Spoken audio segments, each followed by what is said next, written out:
Book of Esper की episode 103 के साथ हाजिर हूँ। तो लास्ट एपिसोड के एंड पे हमने देखा था मास्टर मेडिसिन किंग अपनी पिल को बना लेते हैं। मेडिसिन किंग एक 7th ग्रेड की पिल बनाते हैं, लेकिन वो एक परफेक्ट 7th ग्रेड की पिल होती है जिसकी पावर 8th ग्रेड की पिल के बराबर होती है। सारे लोग जो देखकर बहुत ज्यादा हैरान हो जाते हैं। हांगपू भी कहता है मास्टर मेडिसिन किंग तो वाकई में बहुत ज्यादा अमेजिंग है। मेडिसिन किंग ही इस तरह की कोई पिल बनाने के काबिल है, लेकिन इस पिल को बनाने के लिए मास्टर मेडिसिन किंग को अपनी ब्लड एसेंस को जाया करना पड़ा। मेडिसिन किंग ने अपनी जान को खतरे में डाला, वो भी सिर्फ एक लड़के के लिए। उन्हें लगता है कि ये लड़का उनको हरा सकता है, लेकिन ऐसा कैसे हो सकता है? ये लड़का तो सिर्फ एक लो क्लास की फैमिली का लड़का है। मेडिसिन किंग को लगता है कि ये लड़का उनका राइवल है। अब देखते हैं कि ये लड़का उनके सामने क्या कर पाता है। क्या ये भी उनकी तरह की कोई हास पिल बना पाएगा या नहीं? जबकि जू फैन बड़े ही आराम से खड़ा होता है। सारे लोग जू फैन की तरफ देख रहे होते हैं कि अब जू फैन क्या करने वाला है, क्योंकि पिल बनाने की बारी अब जू फैन की है। जू फैन जो कि पहले बड़े ही आराम से खड़ा होता है, वो हल्के से अपनी आंखें खोलता है और मेडिसिन किंग से कहता है, मेडिसिन किंग ये बात सब लोग अच्छी तरह से जानते हैं कि एल्केमी की दुनिया में अगर हम लोग पिल के अंदर अपना ब्लड एसेंस शामिल करते हैं तो हम लोग ब्लड एसेंस को 5 बार शामिल नहीं कर सकते,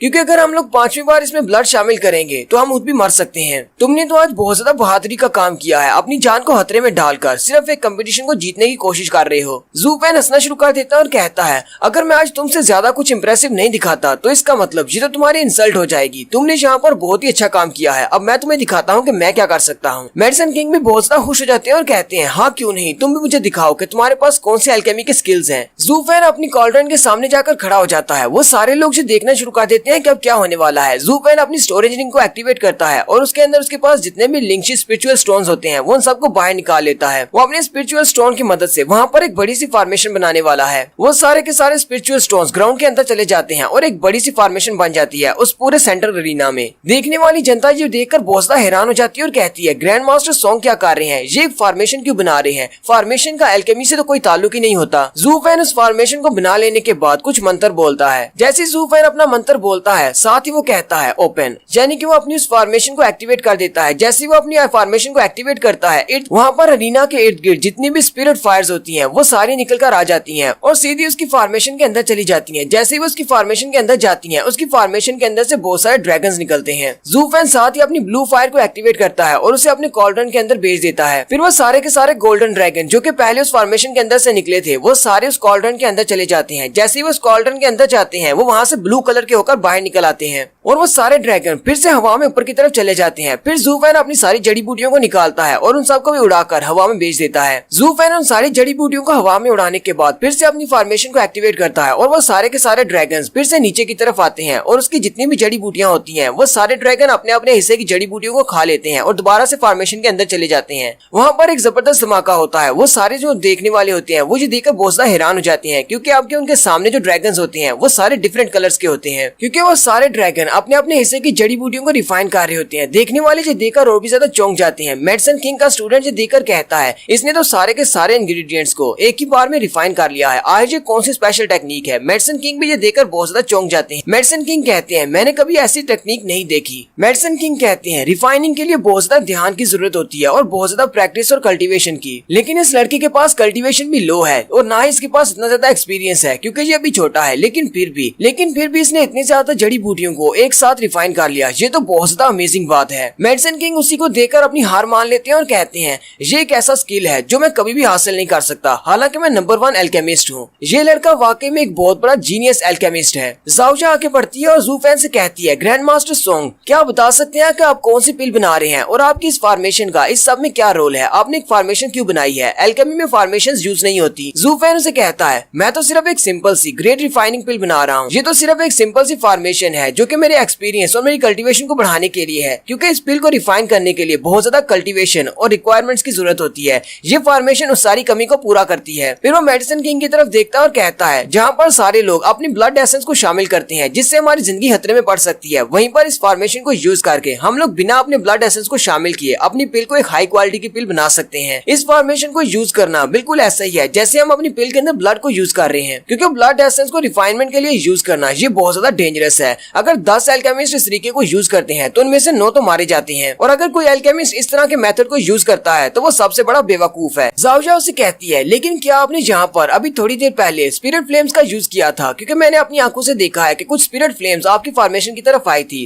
ज़ू फैन उसे कहता है, जो मैंने अरे फॉर्मेशन बनाई है इसका मकसद यही है कि आसपास जितनी भी स्पिरिट फ्लेम्स होंगी वो सारी की सारी यहाँ पर खींची चली आएंगी। स्पिरिट फ्लेम्स जो होती हैं ये बहुत ज्यादा पावरफुल होती हैं, इन्हें कंट्रोल करना मुश्किल होता है और साथ ही इन्हें ढूंढना भी बहुत ज्यादा मुश्किल होता है, कोई भी इसे ऐसे नहीं ढूंढ सकता। इसीलिए तो आज तक सिर्फ विशियस मेडिसिन किंग के अलावा और किसी के पास भी स्पिरिट फ्लेम्स नहीं है। लेकिन मेरी इस फॉर्मेशन की मदद से आसपास जितनी भी स्पिरिट फ्लेम्स थी वो सारी यहाँ पर इकट्ठी हो गई हैं। इसलिए मैंने अपनी पिल के अंदर स्पिरिचुअलिटी को ऐड कर लिया है, जिसकी वजह से मेरी पिल का ग्रेड बहुत ज्यादा हाई हो जाएगा। मेरी सीक्रेट फॉर्मेशन का नाम ड्रैगन ट्रांसफॉर्मेशन फॉर्मेशन है। आसपास से जितनी भी स्पिरिट फ्लेम्स इकट्ठी होती हैं उन सारी स्पिरिट फ्लेम्स को मेरी ये फॉर्मेशन ड्रैगन की फॉर्म दे देती है, और ड्रैगन की फॉर्म को कंट्रोल करना एक अल्केमिस्ट के लिए बहुत ज्यादा आसान काम है। सारे मास्टर्स की बात सुनकर बहुत ज्यादा हैरान हो जाते हैं। मास्टर ल्यू सोच रहे होते हैं, मेरे पास जितनी भी एंशिएंट मेडिसिन की बुक्स हैं उनमें किसी में भी इस अरे के बारे में नहीं लिखा हुआ कि हम लोग एल्केमी के दौरान इस अरे को यूज कर सकते हैं। मास्टर ल्यू कहते हैं, पूरे टिंजू एम्पायर में, ना सिर्फ टिंजू एम्पायर में बल्कि पूरे के पूरे कॉन्टिनेंट में मुझे नहीं लगता कि कोई भी ऐसा एल्केमिस्ट है जो इस लड़के को अब हरा पाएगा। मेडिसिन किंग भी बहुत ज्यादा हैरान होते हैं और कहते हैं, ये किस किस्म की अरे फॉर्मेशन की बात कर रहा है, मैंने तो कभी इस फॉर्मेशन के बारे में सुना भी नहीं। मैंने बहुत सारी एल्केमी की किताबें पढ़ी हैं लेकिन किसी में भी इस बारे में नहीं लिखा हुआ था। आए ये लड़का सोंगजू है कौन? ये तो एक थर्ड क्लास की फैमिली का यंग मास्टर है, लेकिन फिर भी इसे इतना कुछ कैसे पता है? मैं इस लड़के से कैसे हार सकता हूँ? लेकिन साथ ही मेडिसिन किंग कहता है, मेरी कल्टीवेशन इस लड़के से बहुत ज्यादा हाई है, ये अपनी बोन फोर्जिंग राम की सेकंड स्टेज पर है, इसलिए मुझे नहीं लगता कि ये एक हाई ग्रेड की पिल बना सकेगा। अभी इसकी पिल को रिफाइन होना बाकी है। जब ये अपनी पिल बना लेगा उसके बाद देखते हैं कि कौन जीतता है। ज़ू फैन हल्का सा मुस्कुराता है और फिर से अपनी पिल को रिफाइन करना स्टार्ट करता है। उसके पास हवा में जो बड़े से ड्रैगन थे वो सारे ड्रैगन पहले मिलकर एक बड़ा सा ड्रैगन बनाते हैं, ब्लू कलर का ड्रैगन। फिर वो नीले रंग का ड्रैगन छोटे छोटे 9 ड्रैगन में तकसीम हो जाता है। फिर ज़ू फैन दोबारा से अपने हाथों को ऊपर की तरफ उठाता है और वो 9 ड्रैगन फिर से आपस में मिलकर एक जबरदस्त धमाका करते हैं, और जैसे ही वहाँ पर धमाका होता है वो सारे लोग देखकर और भी ज्यादा चौंक जाते हैं कि वहाँ पर 9 की बजाय 18 ड्रैगन हो जाते हैं। फिर ज़ू फैन हल्का सा मुस्कुराता है और कहता है, लगता है कि मेरी पिल कंप्लीट होने वाली है, अब मुझे इसमें फाइनल टच देना है। वो अपने पास से बुद्धि जेड लिक्विड की बॉटल निकालता है और उसका ढक्कन खोलते हुए कहता है, चलो फिर ठीक है, अपनी पिल को बनाते हैं। जैसे ही वो उस बुद्धि जेड लिक्विड की बॉटल को खोलता है सारे लोग बहुत ज्यादा हैरान हो जाते हैं। मास्टर ल्यू कहते हैं, ये बुद्धि जेड लिक्विड तो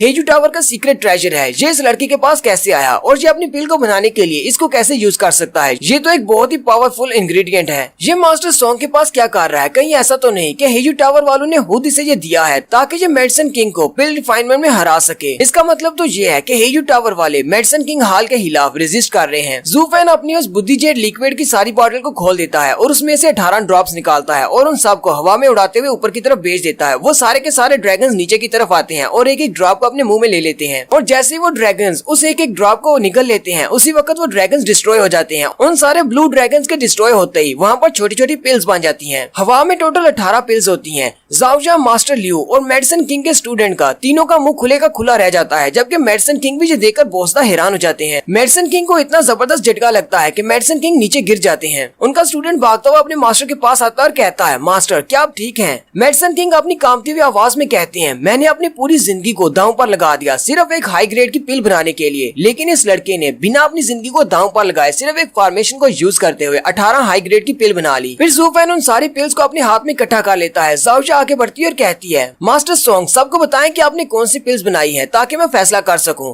ज़ू फैन उसे कहता है, तुम्हें मेरी पिल्स को चेक करने की जरूरत नहीं है, मैं पहले से ही जीत चुका हूँ। ज़ू फैन का सिर्फ इतना कहना था कि अरीना में एक चुप्पी छा जाती है। सारे लोग इसे देखकर बहुत ज्यादा हैरान हो जाते हैं, जबकि जितने भी बाकी के अल्केमिस्ट होते हैं वो उसके सामने अपने हाथ जोड़ते हुए उसे रिस्पेक्ट देते हैं। मेडिसिन किंग तो पहले से अपना सर झुकाकर बैठे होते हैं, जबकि उनका स्टूडेंट काफी ज्यादा गुस्से में होता है। ज़ाओ आगे बढ़ती है और मास्टर से कहती है, ग्रैंड मास्टर सॉन्ग आपकी बात ठीक है, चलो ठीक है मान लेते हैं कि आप जीत चुके हैं, लेकिन फिर भी मुझे फैसला करने के लिए आपकी पिल को तो देखना होगा कि आपने कौन से ग्रेड की पिल बनाई है। ज़ू फैन उसे कहता है, वैसे मैं तुम्हें बताना तो नहीं चाहता, लेकिन चलो फिर ठीक है, अब तुम पूछ रही हो तो मैं तुम्हें बता देता हूँ। मैंने टोटल 18 पिल्स बनाई हैं और ये सारी की सारी 8 ग्रेड की पिल्स हैं। इस बात के सुनते ही अरीना में जितनी भी जनता बैठी होती है वो सारी चिल्लाकर कहती है, ऐसा कैसे हो सकता है? इसने एक ही झटके में 18 पिल्स बना ली और वो भी सारी 8 ग्रेड की। मास्टर मेडिसिन किंग भी सिर्फ एक ही पिल बना पाए थे और वो भी परफेक्ट 7 ग्रेड की। उन सभी में से कुछ लोग खुश होते हैं, कुछ लोग हैरान होते हैं और कुछ लोग परेशान होते हैं। वो सारे लोग यही सोच रहे होते हैं, आखिर ये लड़का है कौन? ये तो एक मॉन्स्टर है या फिर एक हेवनली गॉड है। इस तरह का काम तो कोई इसी तरह के दोनों में से एक ही कर सकता है। ज़ाओ सारी बात सुनने के बाद कहती है, चलें फिर ठीक है, मैं इस कंपटीशन को को एंड करती हूँ और मैं फैसला करती हूँ कि इस कंपटीशन को किसने जीता है और नया पिल किंग कौन बना है। लेकिन ज़ू फैन उसकी बात सुने बिना ही बुद्धिजेट लिक्विड की तरफ चल पड़ता है और कहता है तुम्हें सारे ऐलान करने की जरूरत नहीं है, मुझे पता है कि मैं ही जीता हूँ और मेरे अलावा मुझे कोई भी पिल किंग नहीं कह सकता, तुम्हें ये कहने की जरूरत नहीं है। आर्टी टाउ ज़ू फैन की तरफ देखती है और कहती है हर जंगल जनरेशन के साथ पिछली जनरेशन का एंड हो जाता है। हमारी जनरेशन के अल्केमिस्ट ने इसे हराने की कोशिश की, इस लड़के ने मास्टर जेनसोंग को हरा दिया है जो कि फर्स्ट अल्केमिस्ट था। इसका मतलब तो यही है कि हमारा वक्त खत्म हो चुका है, अब हम बूढ़े अल्केमिस्ट का इस दुनिया में कोई काम नहीं। अब ये नई जनरेशन आगे बढ़ेगी, ये नई जनरेशन बहुत ज्यादा पावरफुल है। और साथ ही आर्टी टाउ कहती है ये तो सबसे अच्छी बात है कि ये लड़का हमारे हेयू टावर की तरफ से फाइट कर रहा था। जीटियान मेडिसन किंग की तरफ देखता और कहता है जरा मेडिसन किंग की हालत तो देखो, इस बेचारे की तो हालत ही खराब हो चुकी है, मुझे तो इसके ऊपर तरस आ रहा है। ज़ू फैन ने तो इसे इतनी बुरी तरह से हराया है कि मुझे नहीं लगता कि दोबारा कभी एल्केमी को परफॉर्म कर पाएगा। ज़ू फैन उस बॉक्स की तरफ जा रहा होता है जहाँ पर बुद्धि रूट्स रखी हुई है, वहीं पर 4 पिलर्स होते हैं। ज़ू फैन अपने कोट को उतार कर एक पिलर के ऊपर टांग देता और कहता है चू किंग टियान, मैंने तुम्हारा एहसान का बदला उतार दिया है, मैंने तुम्हारा कोट पहनकर तुम्हारे नाम के ऊपर जो दाग लगा हुआ था मैंने उसको उतार दिया। जैसे वो उस क्लोक को उस टावर के ऊपर टांगता है, उसके ऊपर लिखा होता है हीवन टॉपलिंग पिल। सारी जनता उस कोट के ऊपर लिखे हुए अल्फाज को दोहराना शुरू कर देती है और वो हीवन टॉपलिंग पिल के नाम के नारे लगाना शुरू कर देते हैं। सिस्टर चूचू भी रोना शुरू कर देती है और कहती है सोंगजू तुम्हारा बहुत बहुत शुक्रिया, तुमने मेरे भाई के नाम पर लगे हुए दाग को धो दिया। आज सारे लोग मेरे भाई का नाम ले रहे हैं। जबकि मेडिसन किंग के कानों में भी उन नारों की आवाज पड़ती है। मेडिसन किंग कहते हैं मैंने कभी सोचा भी नहीं था कि सारे लोग कभी हीवन टॉपलिंग पिल का नाम लेंगे। चू किंग टियान वो पहला बंदा था जो कि हीवन टॉपलिंग पिल के नाम से मशहूर होना चाहता था। मेडिसन किंग जोर जोर से हंसना शुरू कर देते हैं और कहते हैं मुझे समझ नहीं आ रही कि मैं इस लड़के सोंगजू के हाथों से हारा हूँ या फिर चू किंग टियान के हाथों से हारा हूँ। ज़ू फैन बुद्धि रूट्स के बॉक्स से करीब पहुंच जाता है और कहता है सिस्टर चूचू के मेरे ऊपर जितने भी एहसान थे मैंने वो सारे उतार दिए हैं, अब ये बुद्धि रूट्स मेरी हैं। और जैसे ही वो उस बॉक्स के ऊपर अपना हाथ डालने लगता है उसी वक्त उसे कुछ महसूस होता है जैसे पीछे से कोई उस पर अटैक करने के लिए आ रहा है। वो जल्दी से पीछे की तरफ देखता है तो पीछे से हांगपू बड़ी स्पीड के साथ उसके ऊपर अटैक करने के लिए आ रहा होता है। हांगपू अपना हाथ सामने की तरफ करके उसे कहता है तुम्हें क्या लगता है कि तुम बुद्धि रूट्स को ले सकते हो जबकि मैं यहाँ पर मौजूद हूँ। और यहीं पर हमारी एपिसोड 103 का एंड होता है। नेक्स्ट एपिसोड में इन दोनों की फाइट देखेंगे।